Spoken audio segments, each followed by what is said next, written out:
नमस्कार मित्रों, एक बार फिर से आपका स्वागत है पोल खोल के एक नए एपिसोड में। हम बात करेंगे कि किसान नेताओं की उस कॉन्ट्रैक्ट फार्मिंग से संबंधित बिल पर क्या चिंताएं हैं। क्या वो चिंताएं वाजिब हैं? जो चिंताएं किसान नेता उठा रहे हैं, कहीं वो कुछ झूठ तो नहीं बोल रहे हैं किसानों से? कॉन्ट्रैक्ट फार्मिंग से संबंधित जो बिल है वो मेरे सामने है। उसका इंग्लिश में नाम है the farmers empowerment and protection agreement on price assurance and farm services act 2020। अगर मैं इसका नाम हिंदी में पढ़ूं तो वो इस तरह होगा: कृषक सशक्तिकरण व संरक्षण, कीमत आश्वासन और कृषि सेवा पर करार अधिनियम 2020। संक्षेप में कहें तो यह किसानों को एक अधिकार देता है कि वो किसी भी प्राइवेट प्लेयर के साथ एक कॉन्ट्रैक्ट करें जिसमें उनकी फसल जब बिकेगी उसका दाम पहले से ही निश्चित हो, उस कॉन्ट्रैक्ट में लिखा हो। साथ ही साथ किसान जो अपनी खेती से संबंधित बहुत सारी सर्विसेज इस्तेमाल करते हैं, बहुत ज़्यादा सामान या फिर बीज खाद ये सब इस्तेमाल करते हैं, तो उनसे संबंधित भी कॉन्ट्रैक्ट किसी भी प्राइवेट प्लेयर के साथ कर सकते हैं। तो जो किसानों की पहली और सबसे बड़ी चिंता है, जिसको बार बार किसान नेता आप सुनेंगे तो न्यूज़ चैनल्स पे दोहरा रहे हैं, वो है कि कॉन्ट्रैक्ट करके किसान बंधुआ मजदूर बन जाएंगे। ये बंधुआ मजदूर शब्द कभी तब हम सुनते थे कि जब अंग्रेज हम पे राज करते थे तो किसी को भी पकड़ा और काम पे लगा दिया। उस काम के एवज उसे दिया तो कुछ भी नहीं, बल्कि उसके ऊपर अत्याचार और किया। ऐसे ही बंधुआ मजदूर हमने सुना था कि अंग्रेज या कुछ अन्य कॉलोनी भारत से या अन्य अफ्रीकी गरीब देशों से मजदूरों को ले जाती थी अपने अपने देशों में, और उनको वहाँ पे बंधुआ मजदूर बना के रखा जाता था, काम लिया जाता था, कोई मेहनताना नहीं होता था और बड़े अत्याचार उन पे किए जाते थे। लेकिन अगर कोई भी किसान, और साथ में किसान समूह शब्द भी मैं इस्तेमाल करूंगा क्योंकि ये एक्ट अधिकार देता है किसानों को कि कुछ छोटे छोटे किसान एक समूह बना सकते हैं और तब जाके वो समूह किसी प्राइवेट प्लेयर के साथ कॉन्ट्रैक्ट साइन कर सकता है, लिख सकता है। तो भैया इस एक्ट के माध्यम से तो किसान अपनी शर्तों पे कॉन्ट्रैक्ट लिख रहा है। किसान या किसान समूह एक पक्ष होने के नाते ये खुद से डिसाइड कर सकता है कि वह इस कॉन्ट्रैक्ट में क्या लिखवाना चाह रहा है। किसानों के बच्चे, मैं भी एक किसान का बच्चा हूं, मैं एक नौकरी करता हूं।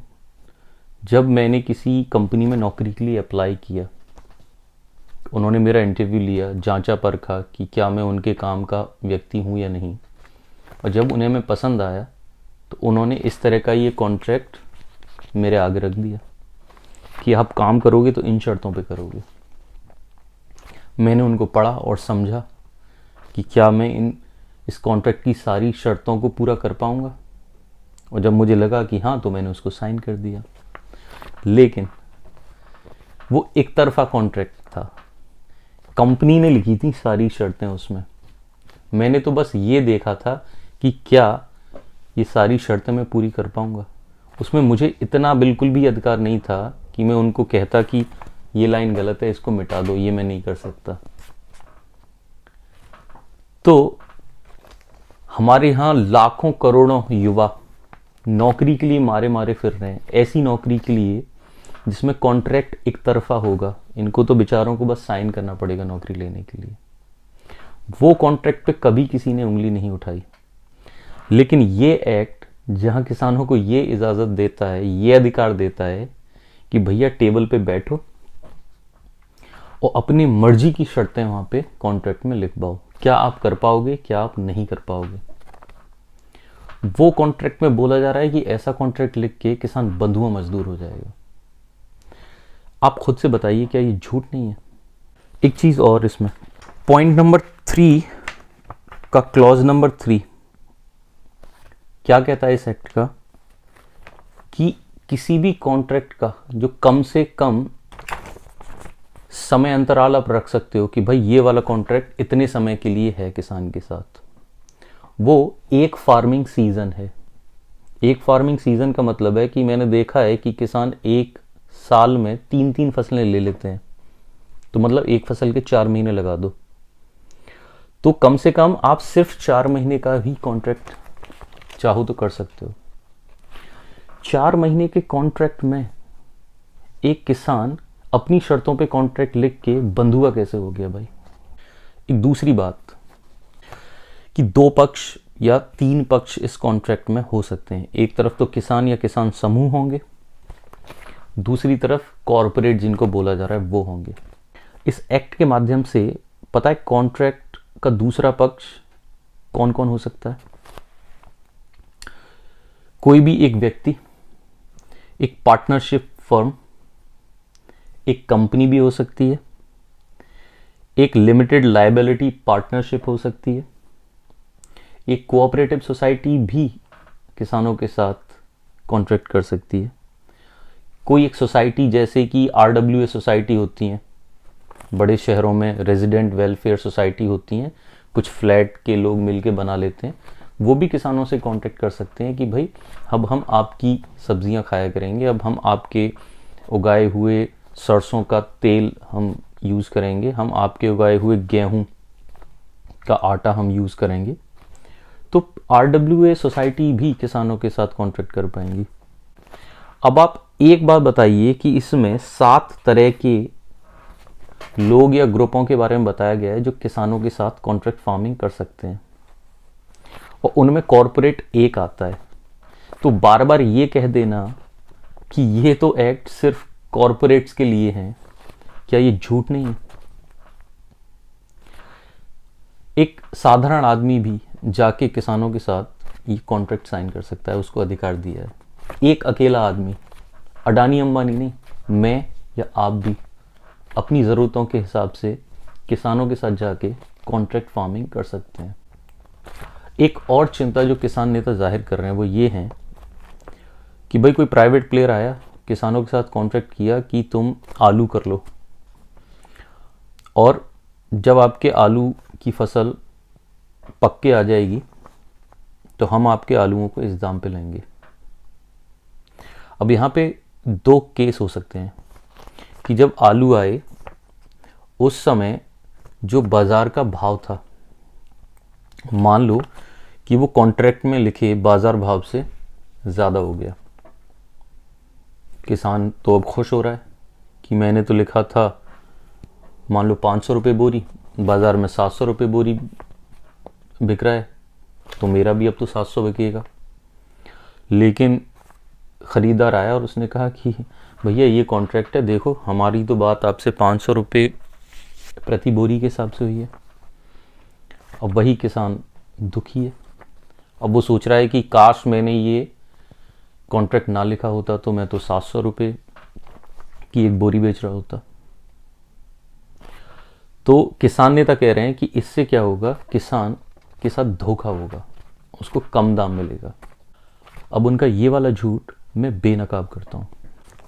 इस एक्ट का क्लॉज नंबर 5A और B, इसमें साफ साफ लिखा हुआ है कि आप कॉन्ट्रैक्ट में इस तरह का इंतज़ाम कर सकते हैं। ये बात लिख सकते हैं कॉन्ट्रैक्ट में कि भविष्य में फसल के बिकते वक्त अगर मेरे एक आलू की बोरी 500 की जगह ज़्यादा में बिक रही होगी तो मुझे ज़्यादा दाम मिलना चाहिए।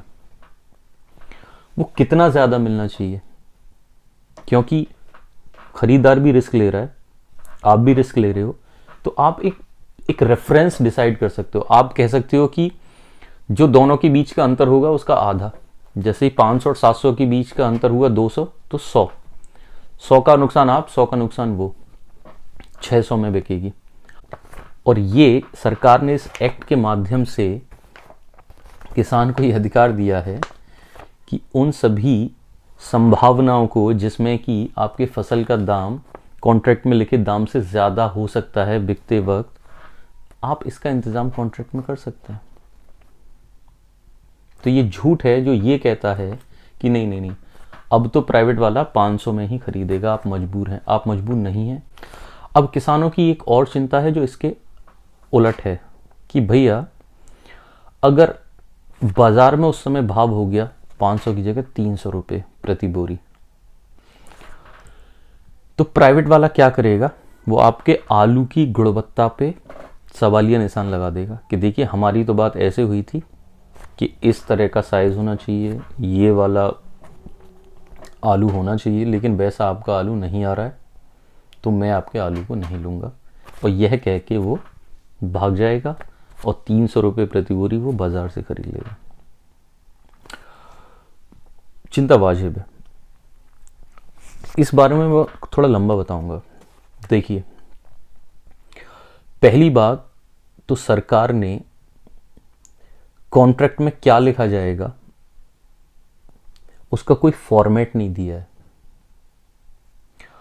तो आप और प्राइवेट प्लेयर दोनों इस बात के लिए फ्री हैं, आज़ाद हैं कि आप अपनी सारी चिंताओं को समझते हुए ये कॉन्ट्रैक्ट साइन करें, लिखें। तो अगर मैं एक किसान की तरह इस कॉन्ट्रैक्ट को लिख रहा हूँ और मेरी ये चिंता है कि लिख तो दिया दाम 500 रुपये प्रति बोरी आलू, लेकिन बाज़ार में उस समय हो गया 300, तो ये लेगा नहीं। तो मुझे अब देखिए कैसे बचना है एक किसान होने के नाते। पहले मैं उसमें कॉन्ट्रैक्ट में लिखवाऊंगा कि भैया बीज आप दोगे, मैं लिखवाऊंगा कि फर्टिलाइज़र खाद आप दोगे, मैं लिखवाऊंगा कॉन्ट्रैक्ट में कीटनाशक आप दोगे, मैं लिखवाऊंगा कॉन्ट्रैक्ट में कि मशीनें जो बीज की रोपाई करेंगी, मशीनें जो समय समय पर इस्तेमाल होंगी, वो आपकी तरफ से आएंगी। मैं लिखवाऊंगा कि इन सब इंतज़ाम के बाद भी अगर आप फसल को नहीं लोगे तो मैं आपको एक भी रुपया वापस नहीं करूंगा, ना खाद का, ना बीज का, ना मशीनों के इस्तेमाल का।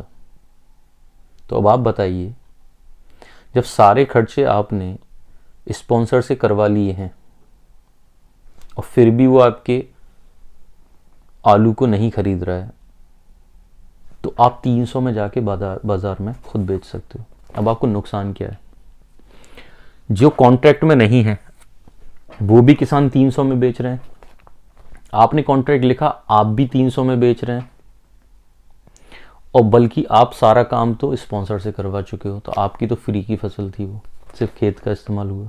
तो आप तो उन किसानों से ज़्यादा फायदे में हो गए जिन्होंने बिना कॉन्ट्रैक्ट के 300 में एक बोरी आलू बेचा।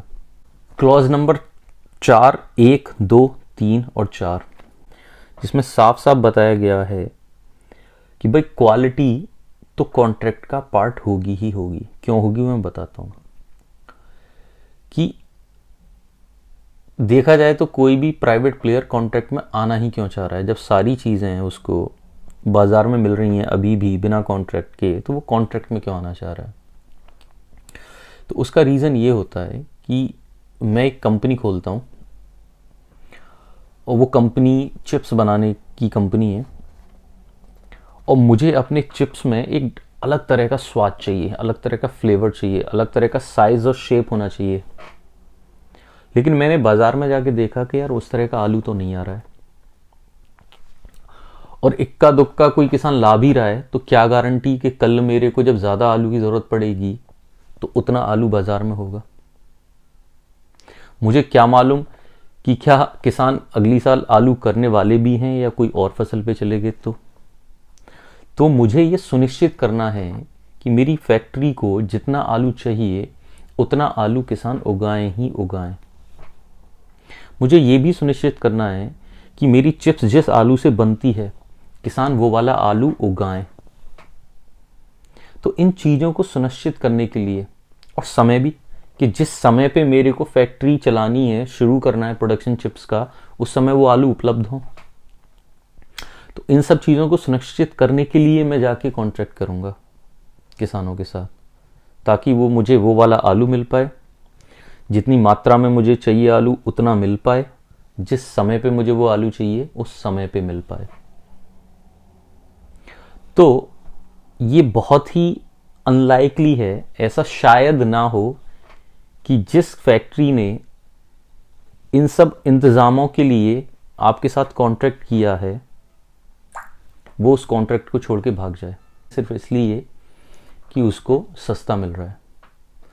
और वो तभी जाने के बारे में सोचेगा जब उसको सस्ता आलू तो मिल रहा है लेकिन वही वाला मिल रहा है जो उसकी चिप्स के लिए चाहिए। तो आप खुद सोचें कि ये एक तरह के झूठ प्रचारित किए जा रहे हैं कि कोई भी कॉन्ट्रैक्टर इन सब चीज़ों को छोड़ के भाग जाएगा और बाजार से खरीद लेगा।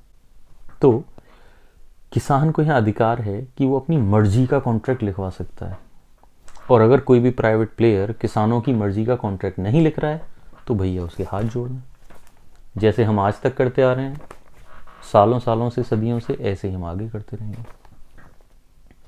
मुझे बिल्कुल समझ में नहीं आ रहा है कि किसान नेताओं को इस एक्ट से परेशानी क्या है।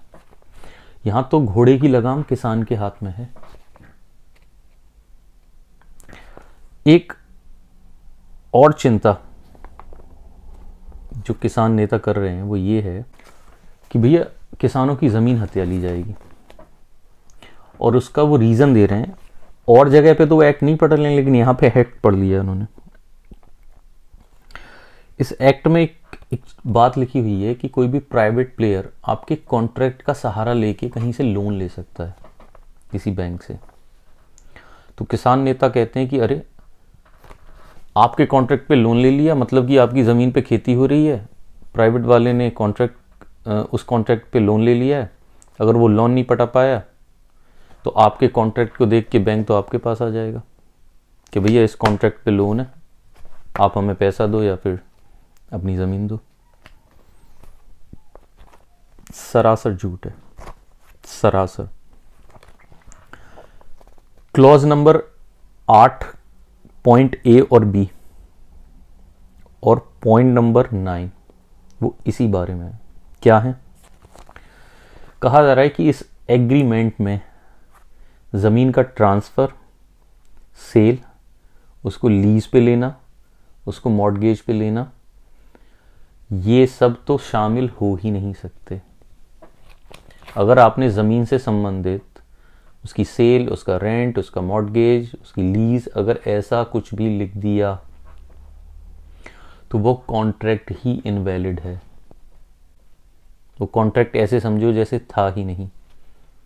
तो बैंक ऐसे कॉन्ट्रैक्ट का सहारा ले ही नहीं सकती जो कॉन्ट्रैक्ट है ही नहीं। एक चीज और, अगर बैंक किसी कॉन्ट्रैक्ट पे किसी प्राइवेट को लोन दे रहा है तो उसका कारण क्या है? प्राइवेट वाला जाएगा, ये मैंने देखो फैक्ट्री बना रखी है, यहाँ देखो मुझे किसानों के साथ मैंने कॉन्ट्रैक्ट किया हुआ है, तो अब मुझे और कुछ पैसे की ज़रूरत है जिससे कि मैं इन किसानों के लिए बीज, खाद, फर्टिलाइजर का इंतज़ाम कर सकूं, अपनी फैक्ट्री के लिए बिजली पानी का इंतज़ाम कर सकूं, अपने एम्प्लॉय की सैलरी का इंतज़ाम कर सकूं, ऐसा करके। तो यहाँ पे जो लोन बैंक उसको दे रहा है उसके काम के लिए दे रहा है कि हाँ भाई तू कुछ काम करना चाह रहा है, लेकिन सिक्योरिटी जब बैंक लेगा उससे तो वो सिक्योरिटी होगी जो उसकी अपनी है। किसानों की ज़मीन उसकी अपनी नहीं है, वो किसानों की है। लोन बैंक इस बात के लिए दे रहा है क्योंकि वो कुछ काम कर रहा है, उसको मदद की ज़रूरत है, उससे कुछ लोगों को रोज़गार मिल रहा है। लोन देने में कोई बुराई नहीं है, लेकिन लोन जिस सिक्योरिटी पे मिल रहा है वो उस प्राइवेट प्लेयर की अपनी ही चीज़ होनी चाहिए, ना कि किसानों की ज़मीन। एक और बात जिसको तीनों बिलों से संबंधित किसान नेता उठा रहे हैं वो ये कि भाई किसी भी विवाद की स्थिति में किसान कोर्ट ही नहीं जा सकता। किसान को तो बोला गया है कि आप एसडीएम के पास जाके अपने मसले को सुलझाओगे। एक सरकार आती है जो देख रही है कि सालों सालों से किसान छोटे मोटे विवादों में कैसे कोर्ट में रगड़ा खा रहे हैं, 10, 15, 20 हज़ार कमाते हैं, वो वकीलों के यहाँ पे दे आते हैं। वकील क्या करते हैं, आप आइए और अगली डेट ले जाइए। किसान होगा बुलंदशहर का, मेरठ का, सहारनपुर का, बागपत का, कोर्ट में केस करने कहाँ जाएगा? इलाहाबाद। वो चीज़ अच्छी लग रही है इन किसान नेताओं को। वो चीज़ अच्छी नहीं लग रही कि बागपत का किसान अपने से 2 किलोमीटर 5 किलोमीटर दूर जो एसडीएम बैठा हुआ है उसके कार्यालय में जाके अपनी शिकायत दर्ज कराए। एक कोर्ट में और एसडीएम में अंतर क्या समझ रहे हो? कोर्ट हो या एसडीएम हो, ये सरकार ने अपॉइंट किए हैं न्याय देने के लिए। अगर आपको लगता है कि एसडीएम बेईमानी कर सकता है तो बेईमानी तो कोर्ट का जज भी कर सकता है। अगर आपको भरोसा कोर्ट पे है तो भरोसा आपको एसडीएम पे भी रखना पड़ेगा। आप सिर्फ अपनी राजनीति की रोटियां सेकने के लिए ये नहीं कह सकते कि एसडीएम तो प्राइवेट पे बिक जाएगा, कोर्ट प्राइवेट पे नहीं बिकेगा। ये कौन सा लॉजिक हुआ?